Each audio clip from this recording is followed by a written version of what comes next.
بسم اللہ الرحمن الرحیم۔ اصحاب کہف۔ دقیانوس نے اپنے ظلم و ستم اور فوجی طاقت کے بل بوتے پر بہت بڑی سلطنت حاصل کی اور پھر اپنے لیے بہت ہی عالیشان محل بنوایا۔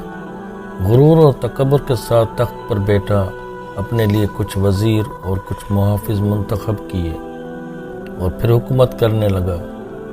کچھ عرصے بعد خدائی کا دعویٰ کرنے لگا اور اپنے دربار والوں اور دوسرے تمام لوگوں سے کہا کہ صرف میری اطاعت اور عبادت کرو، اور جو بھی میرے حکم کی مخالفت کرے گا اس کو سخت سزا دوں گا۔ اسی طرح کچھ سال گزر گئے۔ ایک دن جب وہ غرور اور تکبر میں مست اپنے تخت پر بیٹھا ہوا تھا، ایک آدمی تیزی سے دوڑتا ہوا آیا اور خبر دی، بادشاہ سلامت، ابھی خبر ملی ہے کہ ایک لشکر تیزی سے ہماری طرف حملہ کرنے کے لیے بڑھ رہا ہے اور سرحد پار کرنے والا ہے۔ یہ خبر سنتے ہی دقیانوس کے چہرے پر ہوائیاں اڑنے لگی اور ڈر کے مارے اس کا چہرہ پیلا پڑ گیا۔ یہ دیکھ کر اس کا وزیر اور دربار والے بھی تعجب میں پڑ گئے کہ ابھی تو اس کو خدائی کا دعویٰ تھا، اب کیا ہو گیا؟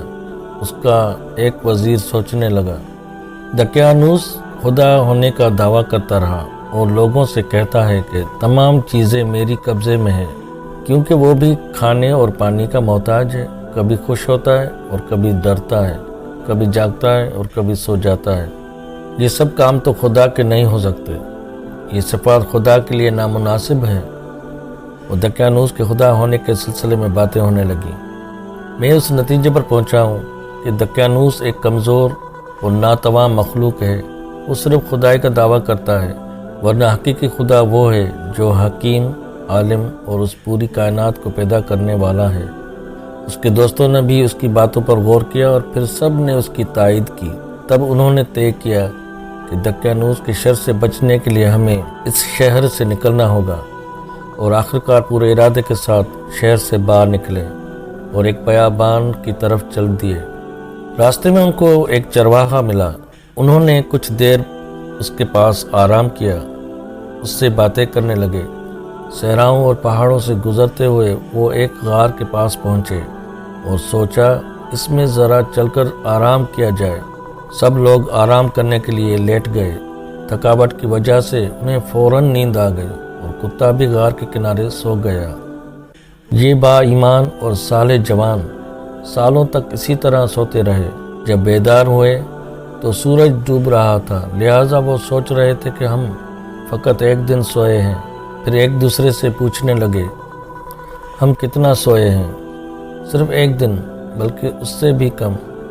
وہ بھوکے تھے، انہیں کھانے کی ضرورت تھی، لہٰذا طے پایا کہ ان میں سے ایک شخص بہت ہی احتیاط سے شہر جائے اور کھانے کے لیے کچھ لے آئے۔ ان میں سے ایک تیار ہوا اور وہ باہر آیا۔ جب باہر آیا تو کیا دیکھا کہ باہر کا پورا منظر بدل چکا تھا۔ پہاڑوں پر چند سوکھے پیڑ دکھائی دے رہے تھے اور کچھ نہیں۔ اس راستے سے وہ آئے تھے وہ بھی اسے عجیب سا لگا، اور شہر تو بالکل بدل چکا تھا۔ اسے بہت تعجب ہو رہا تھا اور کچھ سمجھ میں نہیں آ رہا تھا کہ آخر کیا ہو گیا ہے۔ روٹی کی دکان پر گیا، چند روٹیاں اٹھائیں اور دکاندار کو پیسے دیے جو ساتھ لایا تھا۔ ارے یہ پیسے تو بہت پرانے ہیں، آج کے زمانے کے نہیں ہیں، تمہیں ضرور کوئی خزانہ ملا ہے۔ تم جھوٹ بول رہے ہو، تمہیں ضرور کوئی خزانہ ملا ہے اور تم اسے چھپانا چاہتے ہو۔ ایک بھیڑ اکٹھی ہو گئی اور خبر جنگل کی آگ کی طرح پھیلتی گئی، یہاں تک کہ بادشاہ کے کانوں تک پہنچی۔ اسے بادشاہ کے دربار میں حاضر کیا گیا۔ اس سے پوچھا، تم کو کوئی خزانہ ملا ہے؟ بادشاہ نے سوال کیا، نہیں، مجھے کوئی خزانہ نہیں ملا ہے۔ جب اس شہر سے نکلا تو لوگ مجبور تھے کہ دقیانوس کی عبادت اور پرستش کریں، اور جب واپس اس شہر میں آیا ہوں تو سب کچھ بدلا ہوا ہے۔ کیا اس شہر میں تمہارا کوئی گھر بھی ہے؟ جی ہاں۔ دروازہ کھٹکھٹایا گیا۔ ایک بوڑھے آدمی نے دروازہ کھولا اور پوچھا، کون؟ کیا کام ہے؟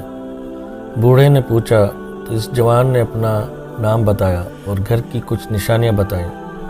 وہ بوڑھا اس جوان کے قدموں میں گر پڑا، اس کے ہاتھوں کو چومنے لگا۔ جو نام آپ نے بتایا ہے وہ تو میرے دادا جان کا نام ہے۔ بادشاہ سلامت، یہ سب وہ با ایمان جوان تھے جو ظالم بادشاہ دقیانوس کی حکومت سے بھاگ کر شہر سے باہر چلے گئے تھے۔ یہ سچ کہہ رہے ہیں۔ بادشاہ اور دوسرے لوگ بھی اس جوان کا احترام کرنے لگے۔ سب لوگ غار کی طرف چل پڑے۔ جب غار کے قریب پہنچے تو اس نوجوان نے کہا، ابھی آپ لوگ یہیں ٹھہر جائیں تاکہ میں اپنے دوستوں کو ساری بات بتا دوں۔ دوستو، کیا آپ جانتے ہیں کہ ہم کتنا سوئے ہیں؟ بتا تو دیا کہ ایک دن، بلکہ اس سے بھی کم۔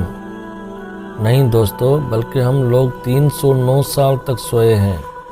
دقیانوس بہت سالوں پہلے مر چکا ہے اور اس کے بعد خدا نے ایک پیغمبر بھیجا ہے جس کا نام عیسیٰ ابن مریم ہے۔ خدا کے حکم سے وہ بھی اب آسمان پر چلے گئے ہیں، اور اس وقت کا بادشاہ اور لوگ سب اسی پیغمبر کے ماننے والے ہیں، اور سب لوگ آپ کے دیدار کے منتظر ہیں۔ اس کے دوست تعجب سے اس کی باتیں سن رہے تھے۔ ان میں سے ایک نے کہا، تم کیا کہہ رہے ہو؟ کیا یہ چاہتے ہو کہ ہم لوگوں کے لیے عبرت بنے؟ پھر کیا کیا جائے؟ آؤ سب خدا سے دعا کرتے ہیں کہ دوبارہ ہم کو اسی طرح اپنی بارگاہ میں بلا لے۔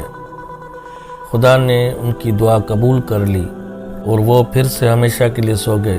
جب بہت دیر ہو گئی اور وہ باہر نہ نکلے تو بادشاہ اور اس کے سپاہی اس غار کے اندر آئے۔ دیکھا کہ سب کے سب اس دنیا سے جا چکے ہیں۔ بادشاہ نے حکم دیا کہ اس غار کو ایک عبادت کی شکل دی جائے تاکہ قیامت تک کے لیے یہ یادگار رہے۔